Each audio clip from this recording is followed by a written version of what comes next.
बहुत ही सीधी और प्यारी लड़की थी। वहीं सुनील एक सरल और आगे बढ़ने की सोच रखने वाला लड़का। सुनील, बेटा सुनील कहाँ है?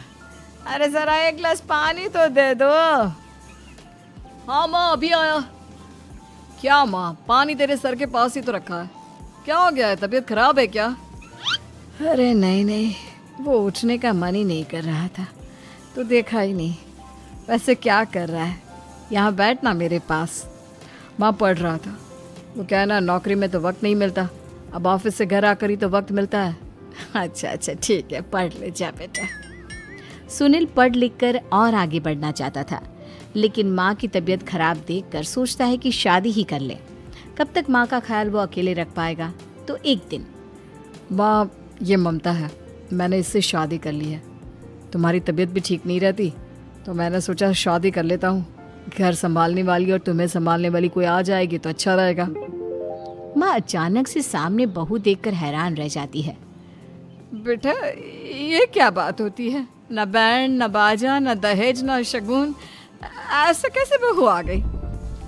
माँ तू तो जानती है, मैं नौकरी के साथ पढ़ाई कर रहा हूँ, तो कहाँ से इतना पैसा बचा पाता कि धूमधाम से शादी करता। वैसे भी माँ, लोग तो आकर खाकर निकल जाएंगे, इसलिए बस वैसे ही। माँ जी, मैं आपका ख्याल रखूंगी। वैसे भी ये आगे की पढ़ाई कर रहे हैं, अच्छा कुछ कर गए तो सबके दिन फिर से अच्छे आ जाएंगे। सास को ममता की बात ठीक तो लगती है, लेकिन मन में कहीं ना कहीं लगता है कि कहीं बहू बेटे को लेकर फुर्र ना हो जाए और फिर तो वो रह जाएगी अकेली।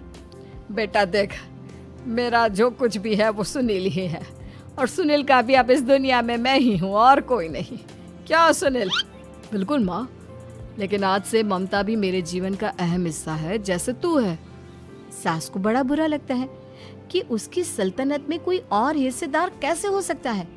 कैसे कोई और उसके 30 साल के बेटे की जिंदगी में अचानक से आकर बराबर का हिस्सेदार बन सकता है।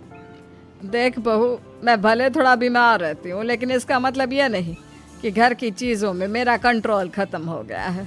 मैं आज भी इस घर की रानी हूँ, समझी? बेटा सोचता है कि ये माँ को अचानक से क्या हो गया।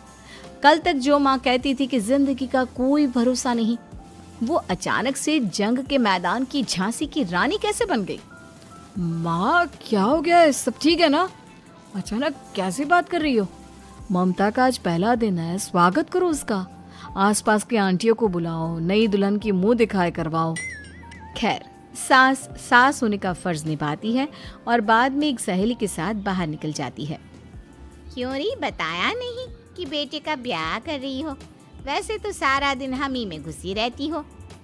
अरे मुझे भी तो अभी पता चला, यूं अचानक सर पर लेकर आ गया। कहता है बहू है माँ तुम्हारी, अब इसको भी इतना ही मैं प्यार करता हूँ जितना तुझे करता हूँ। लो जी, ये क्या बात होगी? क्यों इतना प्यार करता है? अरे माँ का प्यार तो ज्यादा होता है। अब उसको तो कोई दूसरा पति मिल सकता है, लेकिन तुम ही बताओ, क्या माँ की ममता किसी और की हो सकती है? ना जी ना, बेटे को समझाओ ये बात। अरे क्या समझाऊं, मुझे तो खुद ही समझ में नहीं आ रहा कि क्या हो रहा है। जो बेटा कल तक माँ माँ करता था, अचानक से बीवी बीवी का राग आलाप रहा है। देखा, उसकी बीवी ना सुंदर और जवान है। सुंदरता के आगे तो एक से एक नहीं टिके, तो तेरा बेटा किस खेत की मूली है?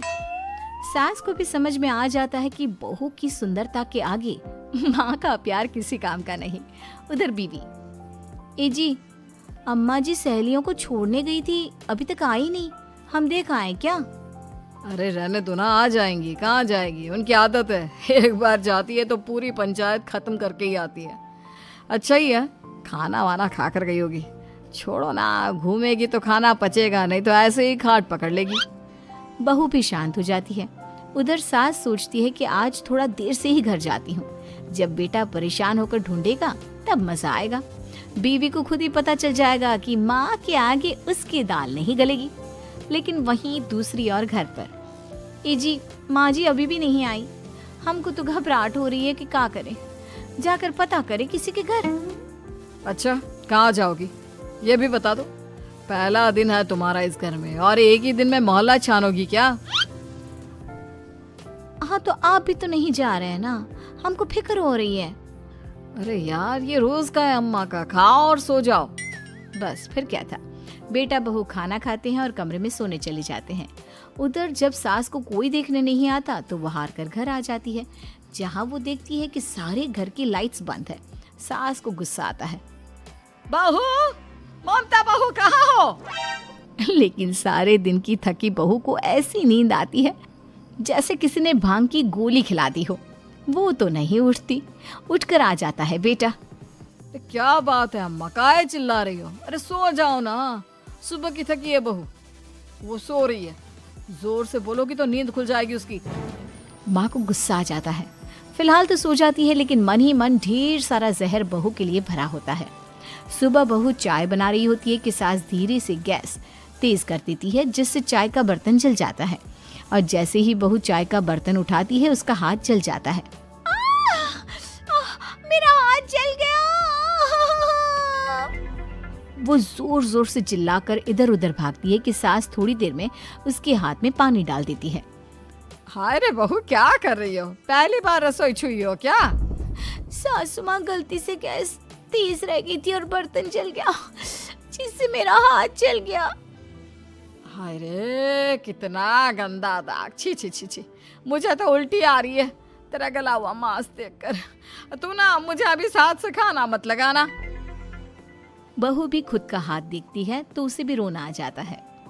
कुछ दिनों के बाद सास की सहेली आती है, बहू चाय बनाकर लाती है।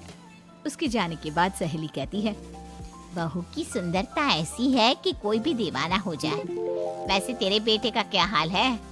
अरे वैसा ही है, बहू के पीछे लट्टू। क्या करूं, कुछ समझ में नहीं आ रहा। मैंने तो बहू के चेहरे पर दिवाली के पटाखे की चक्री फेंक दी, उसका पूरा चेहरा जल गया। अब देखो ना रही सुंदरता, और ना ही अब मेरा बेटा उसे पूछता है। अरे अब तो वो उसे छोड़कर दूसरी भी देखने को बोल गया है मुझे। बहू सारी बात सुन रही होती है। आंटी एक बात बताइए, क्या भरोसा है कि दूसरी सही आए और आपके अनुसार रहे? देखिए आंटी, मेरी सासू माँ को गलत बात सिखाने की जरूरत नहीं है। हमारा परिवार साथ में खुशी से रह रहा है। देख बहू, मेरी सहेली की बेइज्जती ना कर, वही अच्छा रहेगा तेरे लिए, समझी? बहू नहीं मानती है। वो बार बार उनकी सहेली को घर से निकल जाने को कहती है। तभी सास की सहेली पास के चूल्हे से लकड़ी लाकर बहू के चेहरे पर लगा देती है। बहू जोर जोर से रोने लगती है। अरे ये क्या कर दिया? मैंने कहाँ किया, ये तो तूने किया। तू ही नहीं चाहती थी कि बहू बेटे के साथ रहे, भला मैं क्यों करूँगी? मैं तो चली, निपटो अब। बहू रो रही होती है, दर्द से चिल्ला रही होती है, लेकिन सास उसे डॉक्टर के पास नहीं ले जाती। तभी पति आता है। क्या हो गया ममता? ये दाग कैसे लगा? तुम कैसे जली? ममता कुछ नहीं कहती, बस दर्द से करा रही होती है। पति माँ की तरफ देखता है। हो ना हो माँ, ये पक्का आपका काम है। आप ही ममता से जला करती थी ना। देखना माँ, अब पुलिस आएगी, केस बनेगा, लेकिन पहले मैं ममता को अस्पताल लेकर जा रहा हूँ। सभी अस्पताल जाते हैं, जहाँ डॉक्टर ममता की सास से कहते हैं, आपने तो नहीं जलाया ना बहू को? अब ममता की सास के तो पसीने छूट रहे होते हैं। वो घबरा कर कहती है, ना ना डॉक्टर साहब, कैसी बात करते हैं? हम क्या जलाएंगे अपनी बहू को? डॉक्टर ममता के पति से पूछते हैं। देखिए, क्योंकि ये ससुराल में जली है तो मामला पुलिस का बनता है, तो आप पहले पुलिस को बुलाइए, तभी इलाज पूरा होगा। सास डर जाती है कि अब तो बच्ची जिंदगी जेल में ही रहना होगा। रहने दीजिए ना, पुलिस को क्यों बुलाना? सारी हंसी खत्म हो जाएगी जब पुलिस के डंडे पड़ेंगे। बहू को जलाना भले ही बहुत आसान हो, लेकिन उसके बाद सारी जिंदगी जेल की हवा खाना। सास डर जाती है। पुलिस आती है। पास लेटी दर्द से करा रही ममता स्टेटमेंट देती है। तो क्या हुआ था? कैसे जली आप?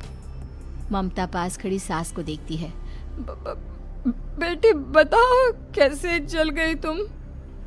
ओए, काका का किरण वाली शाहरुख, चुप, बिल्कुल चुप। सास चुप। सभी इंतजार करते हैं कि ममता क्या बोलेगी। जी मैं खाना बना रही थी, लकड़ी उड़कर मेरे ऊपर गिर गई और मैं जल गई। सास बहू की बात सुनकर रोने लगती है। देखा माँ, कितनी समझदार है ममता। ये चाहती तो, हाँ बेटा, ये चाहती तो मैं आज जेल में होती। मुझे माफ कर दे, मैं आगे से अभी कभी ऐसा नहीं करूंगी। बहू के साथ मिलकर रहूंगी, मुझे माफ